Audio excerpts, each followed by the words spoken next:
Hey guys, Brandon here with Texas Plinking with a video on a new gun that I showed on Instagram, a couple posts, and some people were requesting video, but a video on it. And I've been waiting for a suppressor to kind of have the whole thing ready to go, and I think I'm about a month and a half away from the suppressor, according to the guys at Silencer Shop. So we're gonna have to go without the suppressor today. Hopefully I'll shoot suppress within the week with a friend of mine. I'll just throw some of that footage in a future video. But as for now, in this rifle backpack kind of thing, you can wear this like a backpack, as you can see from Ian doing it now, but it is a 30-inch gun case for a very, very short concealable bolt action rifle. So this is kind of a build that I kind of did last minute. As you guys know from like an update video I did, the AICS 2.0 and FDE, that's gonna be a 26-inch barrel, long range 308. So I was on Texas Gun Trader and I saw another AICS stock in green, and I wanted it, and I figured with the folding stock we would do something really cool and kind of go off of the concealment build. So what kind of inspired this is, usually with me is I'll go for the longest gun and longest barrel possible. You know, M1A I'll go 22-inch, or with the Barrett I'll go 29. I usually want the biggest kind of gun. But as far as bolt action precision rifles, it's interesting to think about average engagement distances between military is about 300-ish yards, and police is way beneath that. So at that range, you don't really need any more velocity than 2,500 feet per second or so, which is what's going to be coming out of a 16-inch barrel gun. So let's pull it out, talk about all the components of it. So, like I said, it's another AICS 2.0. So this is Accuracy International, the iconic stock, you know, the thumb hole and all that stuff. But this is 2.0, so with the folding stock. So it could be concealed, well, decently well for what it is. So yeah, that's the chassis system. As far as the actual action and barrel, this is a factory Remington 700. It's an AAC SD 16-inch. They offer this in 16, or I believe 16 or 20. So this is the shortest one it comes, with the threaded barrel. So once this thing's suppressed, right now the dimensions and the proportions look kind of funny, but when it's suppressed, it's gonna look just right. And when the suppressor's on there, I have the AAC SDN 6. That's a 7 and a little over 7.5 inch suppressor. And then it's gonna look fine. It's not gonna be like unwieldy with the suppressor. But as of now, it's pretty funny the way it's set up. So what else I got in here? This is how I clamp that down. We have got a quick detach bipod. Like that. And here, I actually am not going to need to use it. I have a nice muzzle brake that will reduce recoil. I've not even used it because, surprisingly enough, it doesn't even have that much recoil. 16-inch barrel without a muzzle brake, 308 still. It doesn't kick that much. It does weigh quite a bit. The way it's set up with the bipod and scope, it's about the same as a standard M1A. So it definitely sits still when bench press shooting. I'm going to shoot it offhand just for fun, but in this pocket here, so yeah, that's like some tools for, you know, for the muzzle brake, but like I said, I haven't really used it. I got a 10 and a 5-round mag, and here I got another 10-rounder. I like this one over this one. That's an accurate mag. This is an Accuracy International. This one feeds better. And then other than that, in this pocket right here, what I have not done is sighted in with subsonic ammo, because once this thing's suppressed and you shoot subsonic, it's gonna sound like nothing. Like it's gonna be like half the volume of someone clapping. And we got some supersonic stuff here. One thing I almost forgot to mention is I had this scope just laying around. I was gonna sell it, but I figured it would be a perfect scope for this right here. So like I said, this is gonna be a accurate rifle, but made for closer distances. I haven't really shot far with it. I've only sighted it in and then shot like 250 and 500, and it did fine. But what I'm getting at is you don't really need a whole lot of magnification. In fact, people are doing mile-long shots with 10 power. So this is a Vortex Viper PST 2.5 to 10. So it gets out to 10 power, which is really all you need. So that's that. It's held on there with some Leupold 30mm rings. Got a Night Force 20 MOA rail, just in case I wanted to stretch it out there. I didn't want to run out of mils, so that'll help. And then this is just a little piece that you can you know, attach some kind of night vision or whatever, light or night light or whatever, predator hunting. So that'll be pretty fun. Might do some hog hunting with it because it'll be super quiet once the suppressor's in here.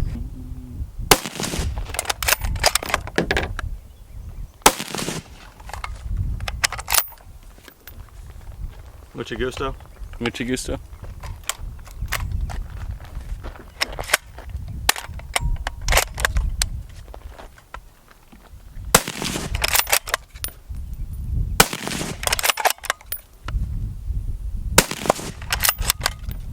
Real quick, I want to give a thanks to CTS Targets for sending me out their base pro kit. They sent me everything I need except the 2x4 you'll just get at Home Depot, but it's a AR 500 steel 8-inch here. I think this is alone is like $33, But the whole stand is really, really cool because I'll play some B-roll right now of when it's all unassembled. It's really easy to just throw in like in your car or whatever without taking up a whole lot of space. But anyway, and then this just clamps down on the 2x4. Strong enough to where you can pick that up. But yeah, so you just need some spray paint to keep on painting it to where you can see your hits, and that's about it. So this AR 500 grade stuff, I mean, you can see the thickness of that steel. Should last quite a while.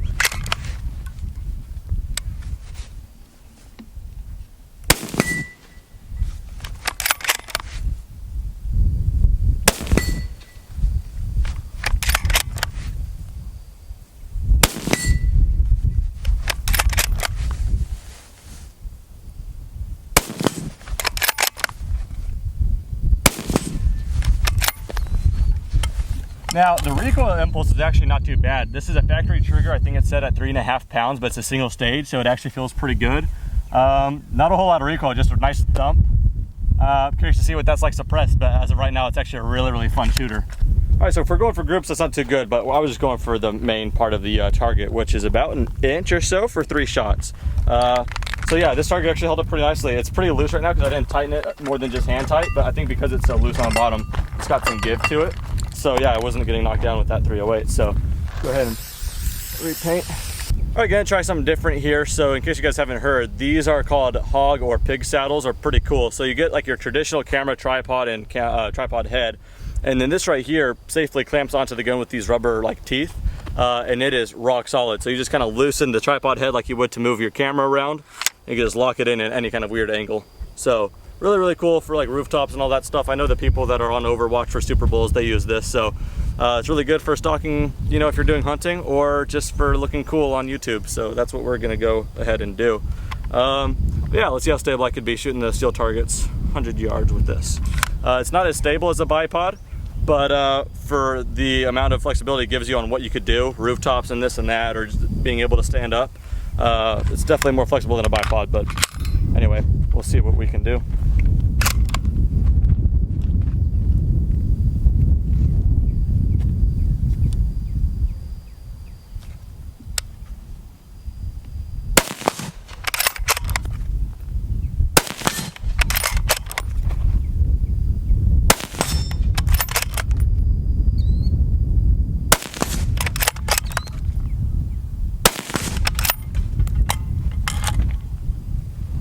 Pretty cool. That's actually the first time I shot off of the tripod.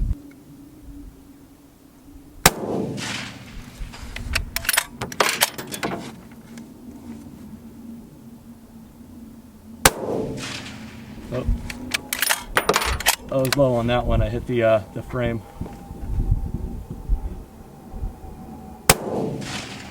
Oh, again. Okay, I gotta come up some more.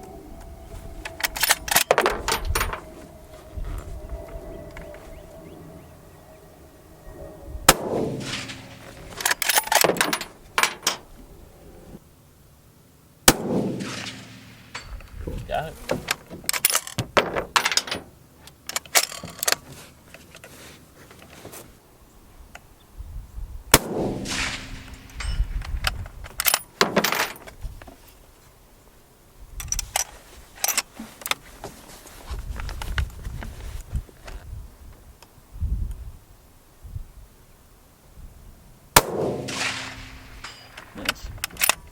Well guys, that's gonna do it for this video. Real quickly though, I went on my phone and here's a quick cheat I use for range finding when I don't want to invest in a rangefinder just yet.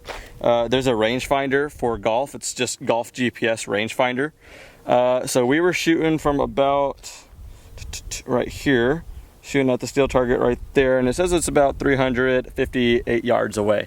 So I looked at the ballistic calculator and that would put me at 2 mils, which I was at. I was doping for about 200 yards just because that's what I thought it was, but must have got confused with something else. So it's on. We would have been a lot better if I had known that and if I had a better rear bag. But anyway, like I said, we will be doing some dedicated long range stuff at Best of the West, which is a range with targets that I know the distances of, as well as I'll have my ballistic calculator, so we'll be able to stretch it out. I'd like to get 1,000 yards with it, which is, you know, hard, but definitely possible with this. But 750 yards, if something in this kind of package can be, you know, good at 750, I think that'd be a pretty cool deal. But yeah, as you can see from this footage, it's pretty cool that, you know, fold the stock, jump out of the truck with it, and it's like just the size of a really, really compact rifle. I think actually folded up, I think it's got an overall length of 28 inches from when I measured, without a break or anything like that. So it'd just be really cool to put that out. If you had a quick attach and detach suppressor, then that'd be pretty cool. So that is that. I'm gonna go ahead and pack it away. One more, so quick detach here, fold the stock.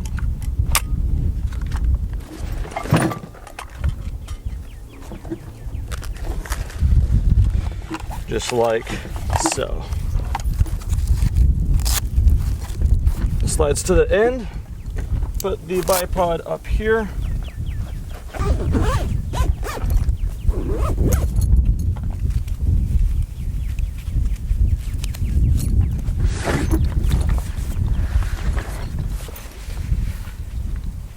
Just like that.